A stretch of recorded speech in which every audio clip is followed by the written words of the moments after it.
Cool. Okay, so how this is going to work, we're going to do a quick overview of beaver ecology and low-tech process-based restoration, and then we're going to shift more towards the status of Catfish Creek and the creeks in Dubuque County, then followed by a look at the monasteries project in particular, and then we're going to look at potentially some uh, uh, designing another restoration program as well. Um, Kind of the big thing is the other thing too is I got a small survey that I put in the chat that I'd like you guys to enter and fill out real quick at the end. But with that, let's get rolling. So, beavers, at the end of the day, they are rodents and mammals. Pretty obvious sort of thing that we're thinking about. They eat the phloem and xylem, so the living tissue of plants, and they don't eat fish. It's a common misconception still to this day that beavers eat fish. They don't. They're vegetarian. They are the prey animal, so they're kind of at the bottom of the food chain for a lot of ecosystems. And so they are obviously prey animals for humans. Wolves and bears, where they coexist together, coyotes, bobcats, bald eagles, and to a certain extent, otters. The bald eagles and the otters tend to only take the kits, so the young of a beaver family. One of the cool things to note is that the reason why beavers originally were a target of hunting by Native Americans was basically just because they've got a really high fat content in their tails, and so they are able to be a nice sizzling meal at the end of March when there's not a whole heck of a lot of other food resources to go around if you're a Native American in Iowa at the time. Thing to remember too, beavers are terrible on land. They waddle, they've got terrible eyesight, um, but they've got a really good sense of smell and they are fantastic moving about in the water. So that leads us kind of to our um, uh, discussion, I guess, on kind of what they're known for, which is their damming activity. So one of the things we got to look at too is you know, what why are they damming the streams? And so the simple reason is they are not good on land, so the high level allows them a chance to escape and wait for the predators to get out of the area. The other thing too is uh, these back channels allow more easy access to food resources. So I'm not sure. Hopefully, we can see. So on the right hand side, you'll see of this photo on our left hand side. It's a little pixelated, unfortunately, but there are two channels. The channel on the left hand side is the primary channel from upstream, and the right hand channel is one. It's an old oxbow, basically, and so these beavers have basically kind of dug it out over a series of colonization events. Um, so the most important thing about beavers is their ecological benefit. If folks know the term keystone species, that's what these guys are. And one of the cool things is that they just have all these really positive knock-on effects for surrounding wildlife. They range in the scale is huge. So we can talk about beavers' effects on wildlife and for all those other ecosystems, but we're going to start first kind of with what they do for pollution in streams. One last thing I forgot to mention too is that beavers have been found in streams, from the size of the Mississippi, they just kind of live in bank hides off on the edge of the Mississippi, but they also are in the LA River. And for folks who don't know, the LA River is basically a concrete square. There's very little ecological benefit for much of the LA River, and beavers have been found to be living in there, subsisting on people's grass and their lawns, and using diapers as damming material. So, just things to think about in the versatility of these creatures.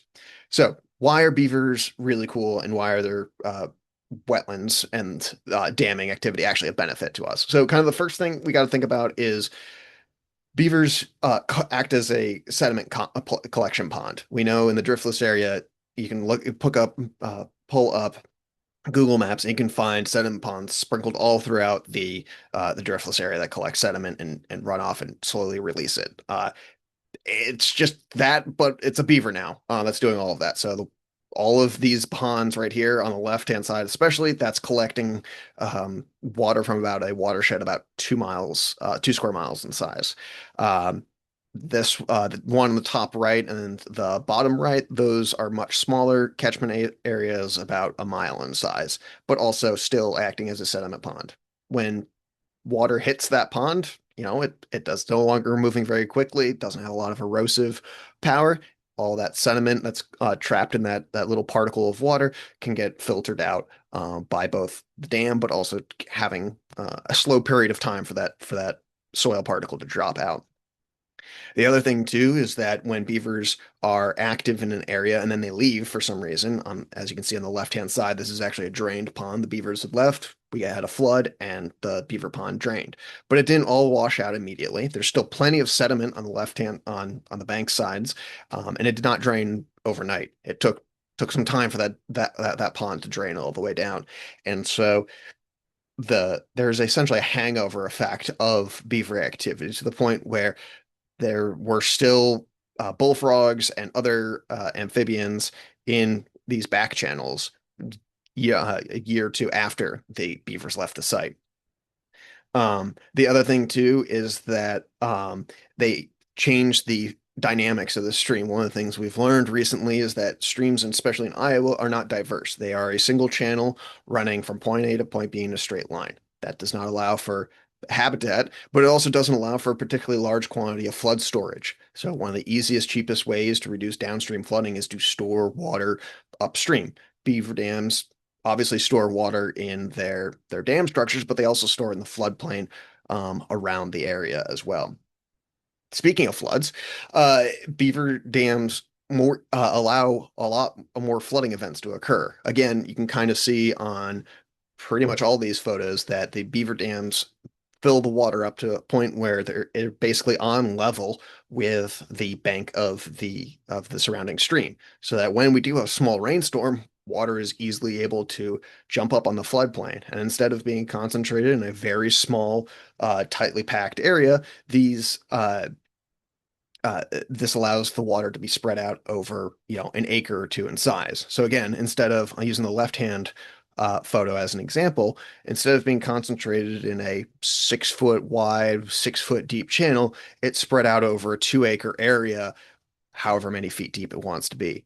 With that really wide floodplain, what that does is that reduces the amount of pressure essentially. So think about putting a gallon of water, you know, through just dumping a bucket over versus a gallon of water through a pressure hose.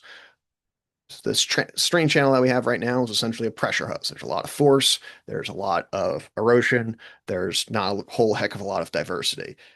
If you spread it out over a wider area, there's a lot more diversity. It's a lot less erosive potential. And I'm just talking about so far some of the very bare bone stuff. We haven't even gotten to the effects of beavers um, and the amount of benefits they have for wildlife. So one of the common things is people will put up duck boxes, right, for wood ducks. So this tree, on the bottom right-hand photo, you'll see a big dead tree in the kind of left-hand corner of the bottom right photo. That tree died because all the roots got soaked by a beaver dam. Woodpeckers will come in, excavate a little cavity looking for bugs, and then over time that cavity will expand and expand, and that's a cavity uh, for a wood duck that is able to hang out there, have its hatchlings or chicks, and then is able to continue on. Um, so we've got a whole bunch of benefits there. Another thing too is that as floods occur, though that nitrogen is deposited, phosphorus is deposited onto the floodplain rather than carried further downstream. I haven't even gone into the amphibian side of all of this either, or even the reptiles, or even land mammals. I only have 45 minutes. They're literal books that we can dig up and are great resources for the benefits of beavers on surrounding ecology. Um, so let's just take a broad approach. Beavers are good for surrounding ecology. They are surprisingly, they do a lot with a very little amount of stuff. So let's see if I can get this. There we go. To advance. Okay, so the reason why I'm here in particular is because what are we doing for restoration purposes, right? This is a beaver dam analog. So, in a lot of streams in Iowa, beavers are in very small areas. Typically, they're in areas where it's, a public park or something like that, and a DNR property, something like that. Sometimes landowners, like myself, not myself, I work for a landowner, wants to use beavers to achieve their water quality restoration goals. Um, One of the ways we can do that is basically by priming the pump for beavers to move into a particular site.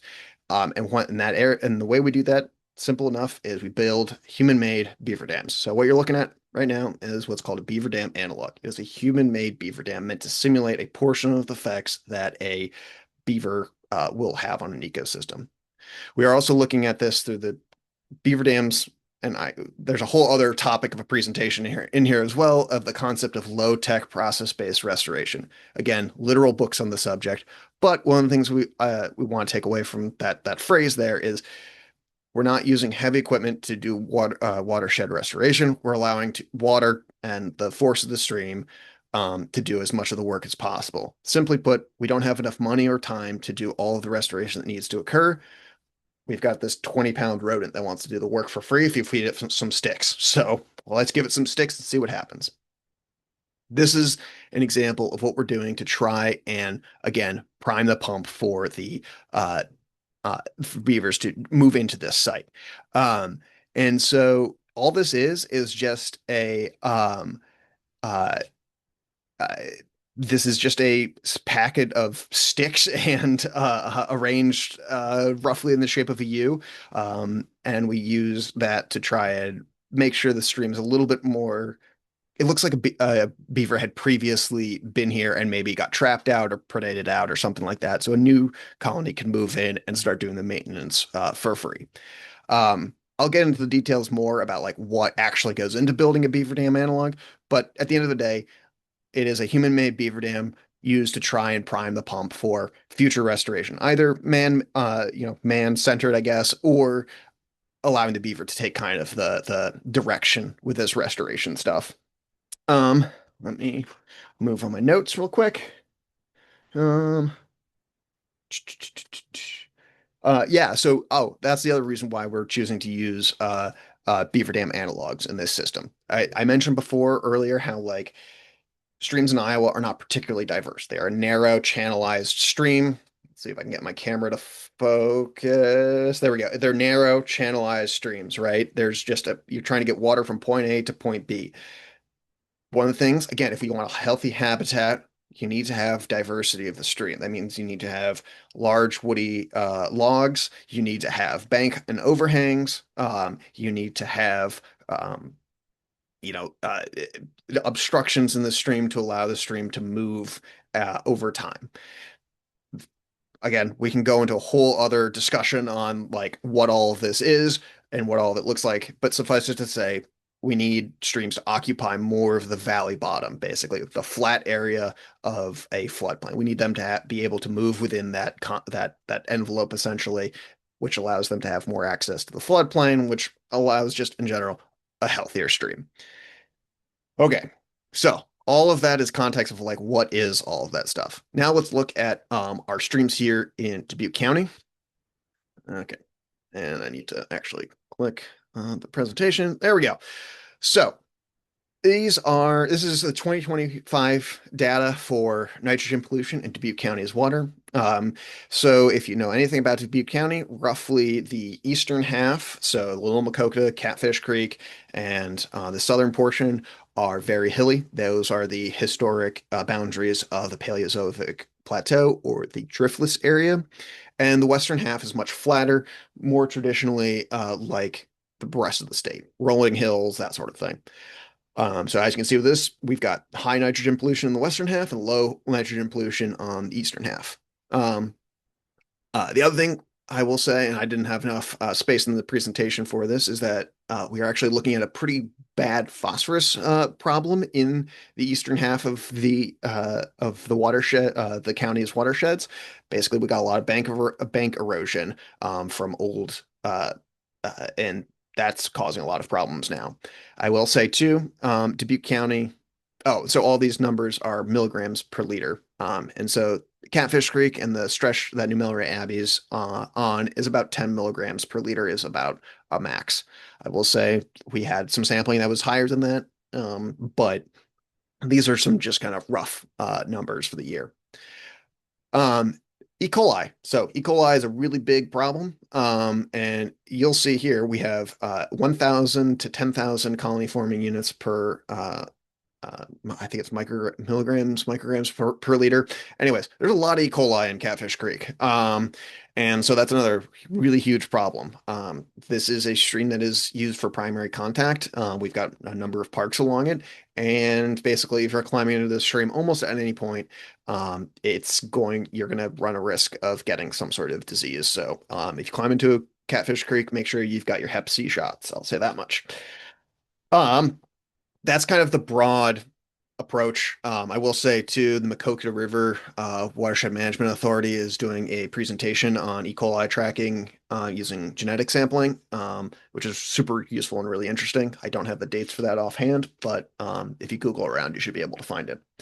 Specifically, though, sorry, I'm going to go back real quick. So specifically for the monastery, our property doesn't really have it's a perfectly average stream, I would say, for Iowa. Our nitrogen pollution, I'd say, is chronic. We have 5 to 10 milligrams per liter of water of nitrogen pollution on a good year, and we've had some spikes about into the 20 range. So again, not great. You're not going to have your kid drink it, but it's pretty good by Iowa standards, which is again the bottom of the barrel in some cases. Our phosphorus loading, however, was 0.09 micrograms or milligrams per liter, ranging all the way up to zero point 0.2. Safe and ideal is 0.02 milligrams per liter or less.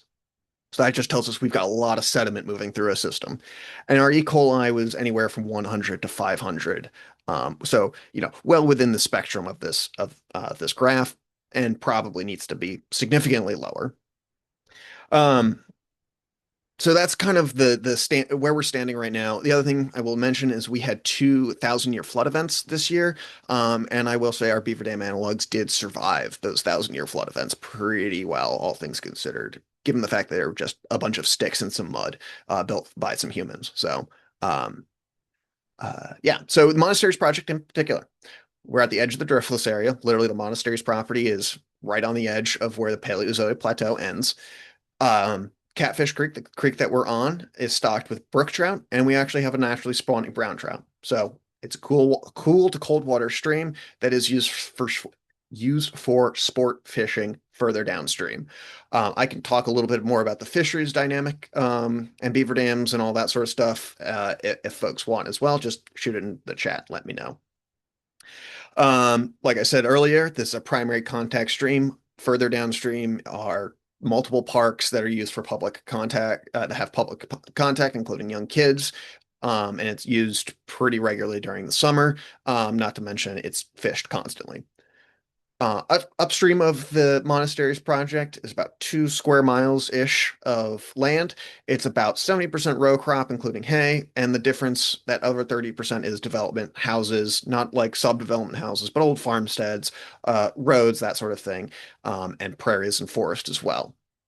We're at headwaters portion of the creek. You may not notice by the fact of how much water that first beaver pond on the left has. That's actually above our restoration area on Catfish Creek.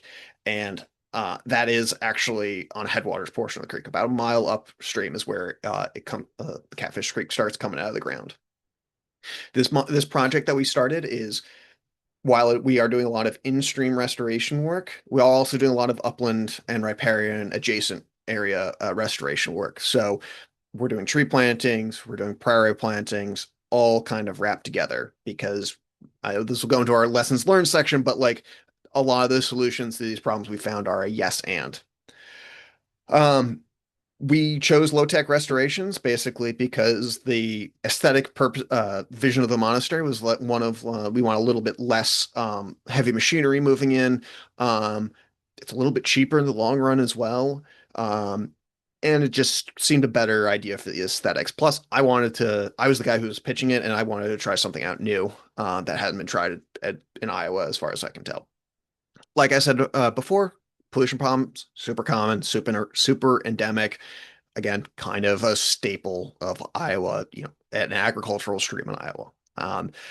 There's going to be some issues with landowners, and we'll get into kind of the potential conflict resolution stuff there. And then we have had historical beaver activity. So we had a beaver expert stop down, talk to us about how to build beaver dam analogs, all that sort of stuff, kind of the general ecology, very similar to the presentation that I'm giving now, except it was more field based. And she was pulling, old. It's not quite fossilized, but she was pulling old sticks out of banks, finding old bank hides, pretty much within seconds of jumping into a stream. So beavers have been here for a long time. We've got monks here that have been in their 90s, and they remember knocking down beaver dams as novices. And so they've been here a while.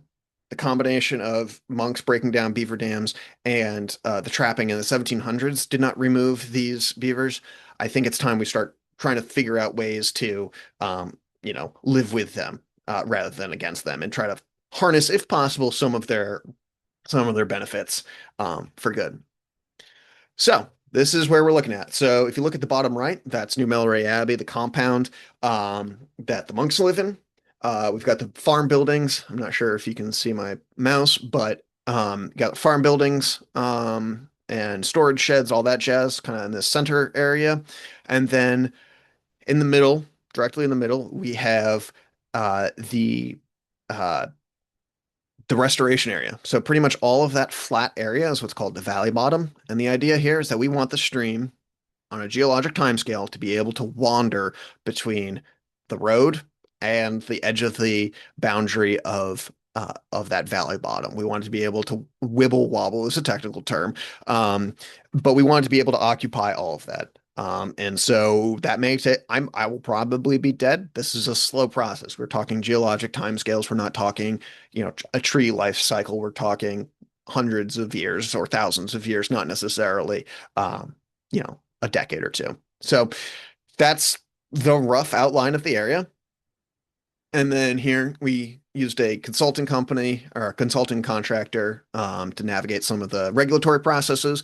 But this is the map that they generated for us. And so, yeah, this is all enrolled into conservation easement. And so we built beaver dams. So the small orange lines are what's called secondary beaver dam analogs, right? So these are analogs that are not as structurally sound. They are meant to support the primary beaver dams and just kind of encourage colonization by beavers. The larger ones are the primary beaver dams. These are the areas that we thought were the best locations for where beavers would colonize in the future for various reasons, usually focused where two streams met. That seemed to be one of the trends for our local beaver population, is they like to build primary beaver dams where two streams met. Uh, yeah, and so we went about building these things. I mentioned earlier what a beaver dam analog is. In the bottom right, you'll see what it is. So we found our locations. I've got that map loaded up onto my GPS, right? I wander over to the site. I got a bundle of material with us. What's the first step? Well, first step is we have to drive vertical stakes. So you can kind of see them in that image on the right. Those are black locust stakes. What I did was I just chopped down a black locust tree, carved them up, and then put a point on them with a chainsaw. Very easy. They are a tough tree. They do not rot. They were literally brought to Iowa because they do not rot. Literally, they're a fantastic tree. They rival tropical hardwoods for their rot resistance. We drove them into stream bed using a T-post pounder. Yep, you're able to do that here in Iowa. You can just drop them in. Then the next step after that was we took willows and then we wove them in between those stakes, okay, perpendicular to the stream flow. So after we did that, we layered a bunch of rocks on that bottom and kind of created a kind of a V shape or a rough triangle shape, so that as the water comes this way, it hits and is deflected by that rock. And then we started packing mud. And that's one of the things we learned is that you think you need a lot of willows and sticks. No, you need a literal ton of mud. So bring lots of 5 gallon buckets. So that's what we ended up doing. We just stuffed this sucker just full with mud and root clods of Reed Canary, root clods, prairie grass root clods. And we just went to town, and that's what we did. And so that was it took a little bit of time, but all you do is you basically build this sandwich of alternating, putting willows perpendicular, and then you put mud, and then you put another length of willows, kind of stacking it higher up, and then you put more mud. And then once that's done, you build what's called the mattress, which is kind of the backside of the beaver dam. And it acts as sort of like a ramp for beavers, because again, like I said before, they're not particularly mobile on land. They're pretty clumsy and stupid looking. It just gives them a little bit easier way to get up. It also disperses some of the flow and prevents scouring and undercutting of your freshly built beaver dam. Yeah, and so the hope is, as time goes on, beavers will either stop by and colonize it, or I'll have to stop by and rebuild and improve the beaver dam, make sure it's getting to an appropriate height.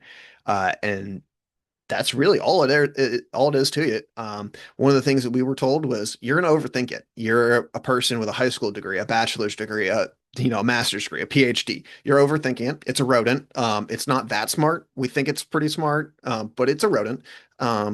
We went to space, and so just pretend like you are 6 years old playing in a creek again, and you're trying to stop the water from getting from point A to point B. At the end of the day, that's all it is. The only difference is we're doing this for science, and there's like a purpose, a long-term purpose that we're trying to get to as well. Um, yeah, so tons of volunteers help out, grandkids, kids, all that sort of stuff really helps out, making sure this process is a lot faster. And then the adjacent restoration thing. So this is really key, and I think part of the holistic picture. So we planted the scariest thing to some farmers, willows. So at the bottom right, so we already had a patch of buffer. It was like 25 feet of land that you just really couldn't get into. We planted that area to buffer to willows, just sticking willows in the ground. They grow fast. They're almost free in some cases. They're pretty idiot proof to plant. So we planted those everywhere. And then we removed an additional space of land about between 150 to 300 feet, depending on existing buffers from crop production. And then we planted it to various forest types. Focuses on oaks because specifically white oaks are really tough to come by. Young white oaks forests are tough to come by. And so we're trying to rebuild that portion of our ecosystem. And we also did a whole bunch of prairie pollinator plantings. So that's all this is. Part of this is like it's a holistic approach. That's what we got to try and do here. And so that's what we're doing. It also provides extra habitat. So like when these trees are 40 feet tall, they're not overhanging the crop fields. They're overhanging a prairie, and we can manage that more easily. We're also making sure that there's plenty of habitat surrounding these areas in the event that beavers do, or when beavers do colonize these sites, we will have plenty of space for them to do their thing and not be as disturbed. They won't disturb crops as much. I know there's some people thinking of things that can go wrong in all of this. Shoot them into the chat if you think about them. I guarantee they've either been yelled at me or we're dealing with them right now. So pretty straightforward there. Yeah. Let's see. Yeah, so what have we seen so far? These got installed in September, so the answer is not a lot. They have survived a thousand-year flood event. I'm not kidding; those stakes have survived a thousand-year flood event, but not particularly well. So I got some rebuilding to do next summer. I'm a big believer adjacent restoration is very important. There's an example of the Neil Smith's Wildlife Refuge where they took a bunch of land out of crop production, planted it to prairie, and they still had erosion issues.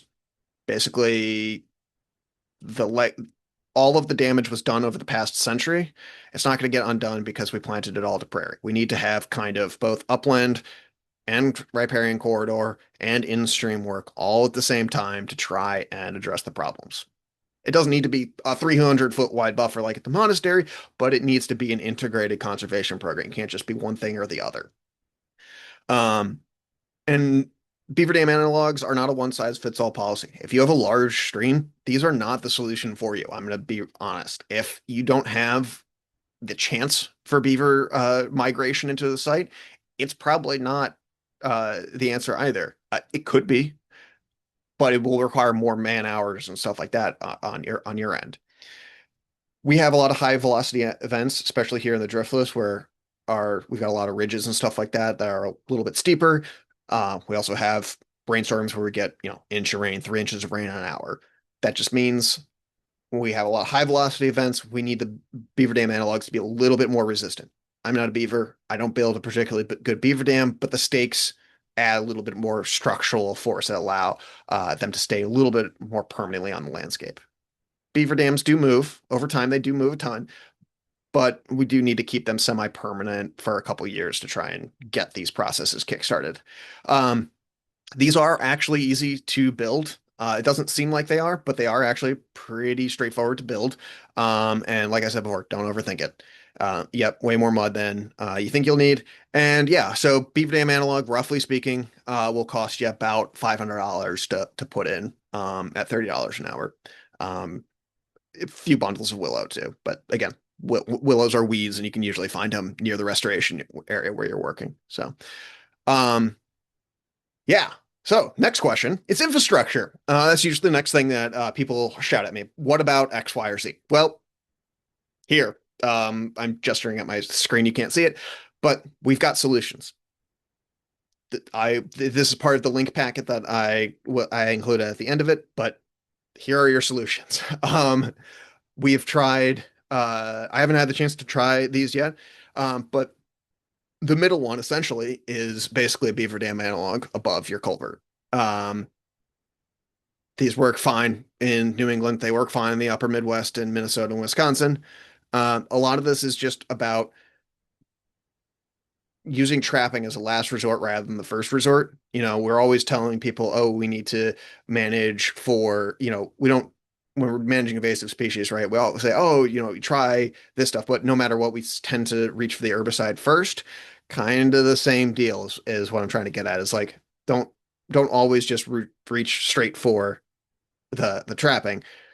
Reach for these first, and then keeping trapping in your back pocket as an option as well. You've got crops that are in a low-lying area. Do they need to be in a low-lying area? Think critically about it. And the next thing is you can build one of these. Takes 2 days. Takes $500 maybe. Took two people, kayak, couple pieces of uh, plastic culvert pipe, cement blocks that I had laying around, and we built one. It works pretty good. If the Beaver Dam washes out in a huge flood event, another 1,000-year flood event, you will have to rebuild it. But for most traditional flow events, you should be fine.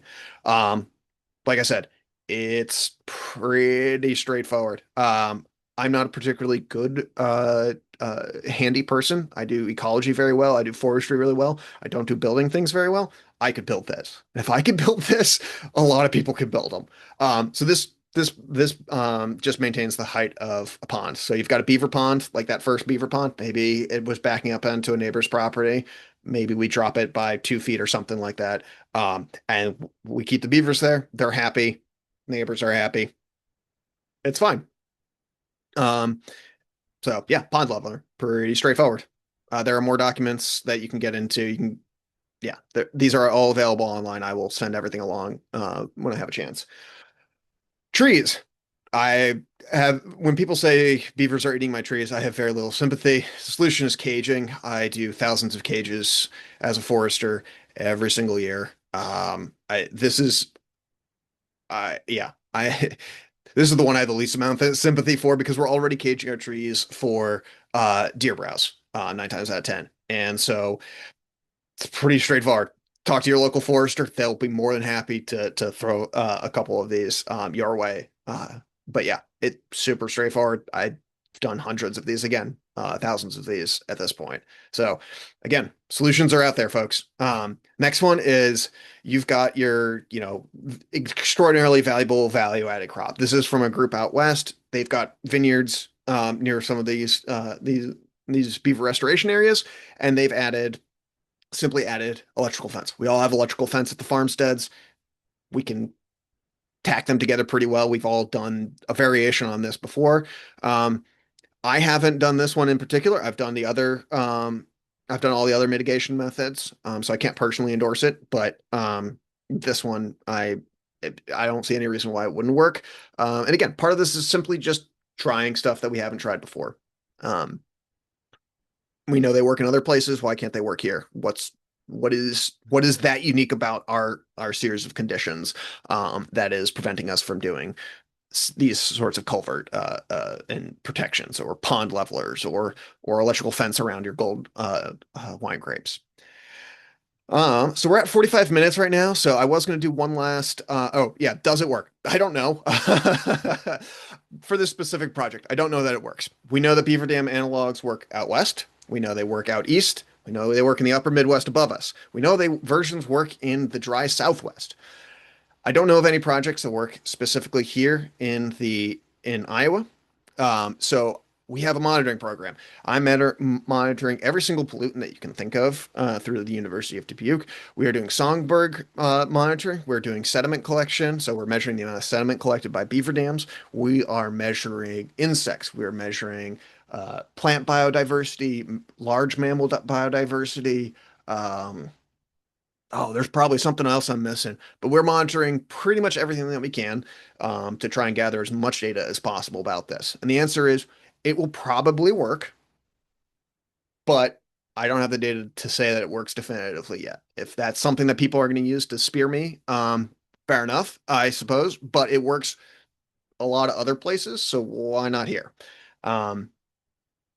Yeah, I think that's it.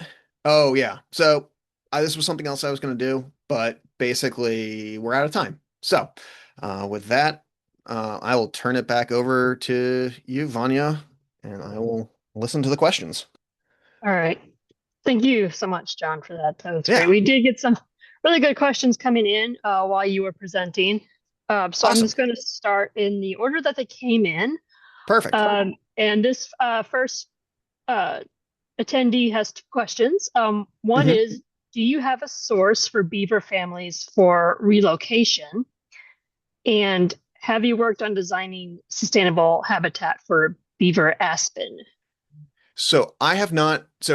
I'm not a big fan of beaver family relocation. You have to get the entire family, which is particularly difficult. So you have to live trap the entire family roughly all at the same time. So if they've got kids and second year kids and parents and high schoolers that moved, or college kids that moved back in, you got to get the entire family. Otherwise, they'll all disperse and the colony will probably fail.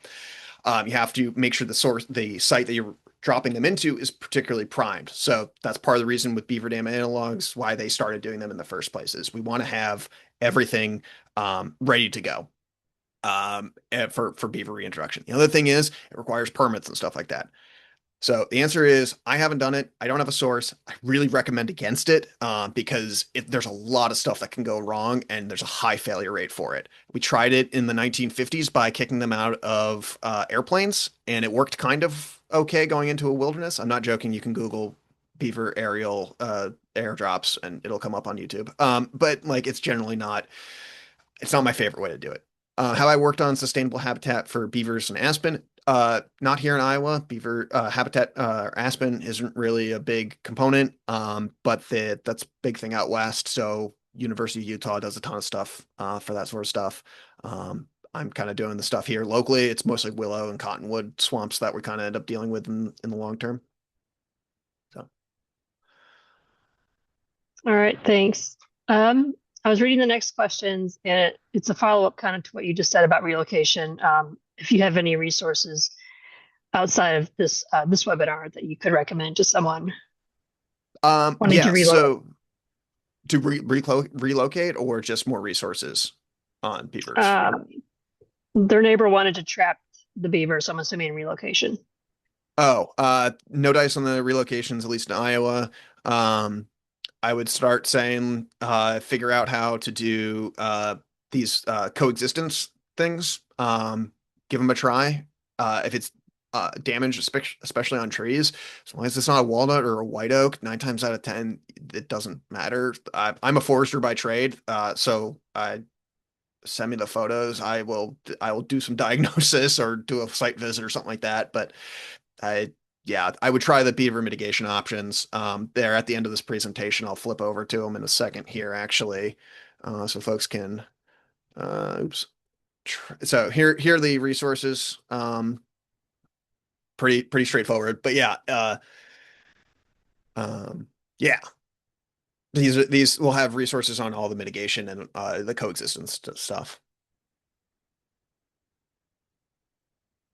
You're still muted, Vanya. Sorry. Um, One person's wanting to know if this falls in your purview or not, if the Beaver Dam analogs will have any kind of equip cost share coming up or something available now. Good question. Very good question. Out west, they have it. The line item has, if anyone's familiar with Equip, they have the line item, they have the language for it. What they don't have is the data. Guess who's the goober? Wait, I can't see the focus. Guess who's the goober who's going to try and provide them the ecological reason to include it? It's me. The other thing too was where that was brought up at a meeting that we were a part of was who's going to do the work, and the answer is foresters or ecological scientists in Iowa. It's not going to be traditional stream restoration contractors. They don't want to get out of the excavator or something like that. It's going to be a combination of volunteer stuff and goobers like me. I say that lovingly, but it's yeah, that's who's going to be. That's their big consideration right now. The other thing is they just there's a equip a line item. It will take time for them to develop it. It took 5 years for them to come out with a new tree planting practice, and it's just tree planting but with different set of protection. It was a whole thing. Yes, it exists. Doesn't exist for Iowa yet. We're working on it. It's not going to be here anytime soon, unfortunately. That's just NRCS timescales. Okay. The next one is referring to how beavers instinctively try to stop running water. Yep. So they stop it up with mud and sticks. And the question is any advice for keeping them from stopping up the drain at the dike? Um, so like a culvert or like a tile outlet or um yeah, that's a tough one. So they're attracted to that sound of running water. So one thing we didn't get into is like infrastructure, like in preparation for beavers moving into a site. One of the things is what's called a bottomless culvert. So basically, it's a regular culvert. You just sink it into the ground a little bit more, and so the water can move freely. So there's no drop on the other side, if that makes sense. That sound is their primary indicator for and the flow of water is the primary flow. So you kind of got two options. One is you build a beaver dam upstream of the sound and you kind of distract them with that, or you figure out a way to reduce the sound. Or you build basically a mini pond leveler and try to keep the water flowing there. Or that's just not a site for beaver. That's also an option, unfortunately. That's kind of this whole process is we're learning specific sites that are better or worse for beaver restoration. All right. Speaking of sites that may or may not work, what is the maximum size stream, as in width, depth, or flow, that beavers could dam? This particular person has a very large creek running into their property. I would say um, that's a good question. I'm trying to, so about 12 feet wide. I don't have a good idea on depth. Um, probably 4 feet at most. Um, I'm gonna do the old ecology answer. It depends. Um, uh, I would have to see it honestly to get a good gut check for it. Um, that's a question for a beaver biologist too. Okay. Back to the beaver dam analogs. Have you ever used baled hay for the downstream side? Nope. So we want to try and keep the materials kind of local, as much as local as possible. You could use baled hay, but that's a cost. You got to get it to the site. If it's flat, you can get to the site really easy, but if it's bigger, it may take more time. We want to try and use this local, and when I mean local, I mean like within 100 yards local, to build beaver dam analog. So wood, stick, mud, stones within the stream bed are usually more freely available. All right. And on that, is there any correlation between wetland restoration and beaver population? Yep, beavers are free wetland builders. It's it's literally free wetlands. I don't know how else to describe it. If you wanted to build a constructed wetlands in an area that has a stream, so prairie pothole region probably won't work because there's, that's not the traditional ecology, I guess. But like in an area with free flowing streams like the driftless area, it's free wetlands. You got to do a little bit of restoration to make sure the reed canary grass stays out, but it's yeah, free restoration work. Again, 20-pound rodent versus however many thousands of dollars of herbicide, contractor labor, excavation labor, rodent.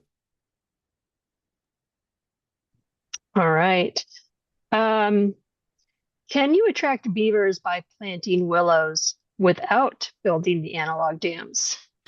Yes, but the chances of them staying out of sight decrease. It's possible. Willows just indicate there's a high water table, there's good building material, and it's got a lot of the prerequisites, but beaver dam analogs certainly help.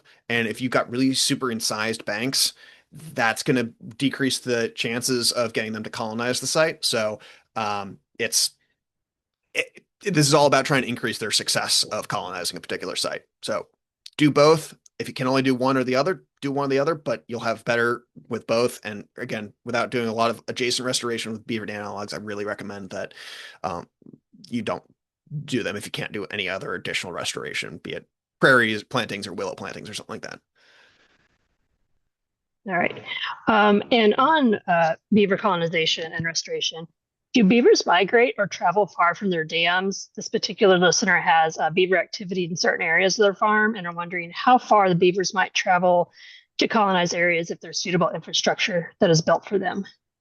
So if there's suitable infrastructure, they'll colonize a long ways, miles. A typical beaver range really is variable. So you can pack them in really tight. If they're all related and the habitat's really great, you can fit multiple families in in a mile stretch of stream. And also think about too, when the stream does this, there's way more stream mileage like this than like this. So if a stream is meandering, you can fit 3 colonies on one property versus if it's a straight line and it's a half mile, you can only fit like part of one family. So that's part of this too. But yeah, they can range for miles. I don't have a good number off the top of my head right now. But yeah, they do a whole bunch of migrating. So yes, mile at least I think is a good rule of thumb, 2 miles. And if there's suitable habitat, almost doesn't matter. They'll try and find it. All right. I think these next two are from the same person, and they're referring to probably resources. So one of them is, do you know anything in Iowa that would be used to educate the public on the benefits of beavers and how to coexist with them? And then this Not off the top of my particular, head. This is probably the first step for me. I'm trying to develop some stuff, but I'm a busy man. But yeah, nothing formal. right. And this listener also has some land in Hardin County, and they've seen some evidence that some of their projects may be working. But do you know anyone who would be interested in monitoring, studying such a project? Depends on the county. If you've got any, if you're in central Iowa and a reasonable distance to Ames, I would say reach out to the ecology and rangeland and whatever the natural resources department is. It is at Ames. Um, those would be your best get. Uh, Drake would be another good one if you've got some, and northern Iowa and maybe Luther as well would be good ones depending on where you are. Um, yeah, that's all I got off the top of my head.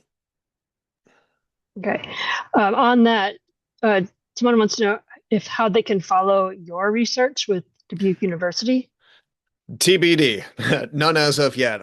We're working on some grants and some students, so nothing yet.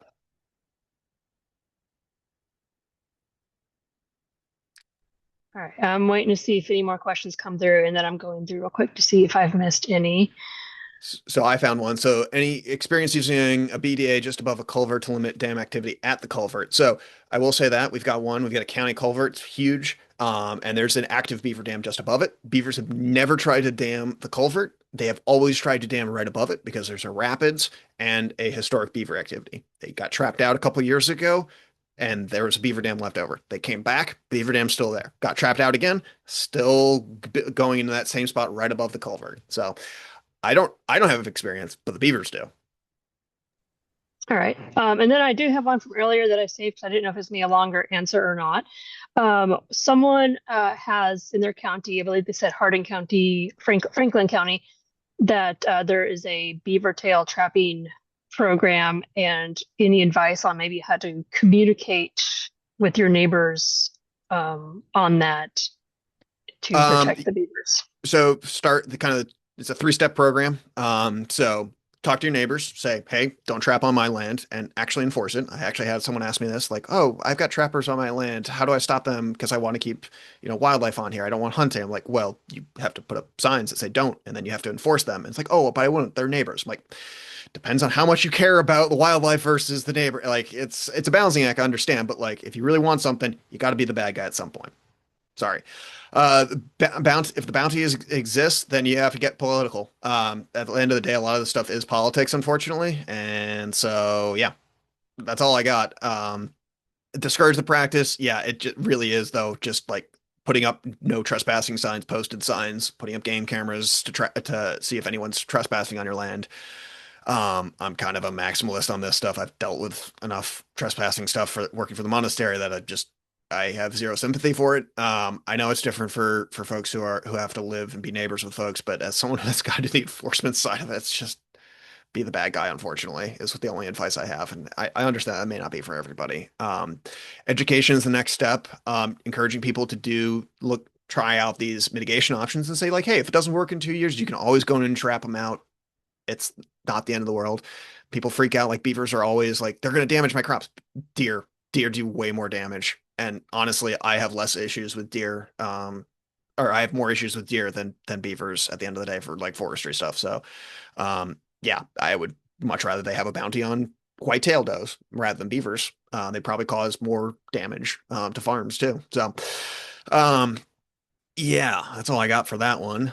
Oh, I will say if anyone who's interested could still hit that Google Form survey for me. It's just a pilot of a pilot project I'd like to try and do some stuff on. But yeah, Okay. And I found one last one, kind of a fun one to wrap things up. It was hidden within a comment. Someone's wondering kind of what are the biggest trees that a beaver can fell? so they can eat any size of beaver at the end of the day, or any size of beaver, any size of tree. The largest one I've seen felled was roughly about 12 inches in diameter. So not that big, but they will eat. They really like that those about 4 to 6 inches or so is their maximum size, and so those are the ones that they really like to eat, and then drag to their dams to use them. Again, they're relatively small creatures, so they don't, and they don't not going to take big trees. They will take some small ones here or there. Um, but yeah, they don't. They may drop the big ones, but they're not going to use them for their dams. They're just going to strip them of bark and all the living tissue, the xylem and the phloem for food. All right. Well, I don't see any more questions coming in. So thank you so much, John, and thank you everyone for Yeah, joining thank us you. today. And I hope everyone learned something really cool about beavers and can move it forward in the state a little bit. So thank you, Yeah, everybody. yeah, thanks for showing up. And I guess if you can reach out if you got questions, I can try and answer them after as well.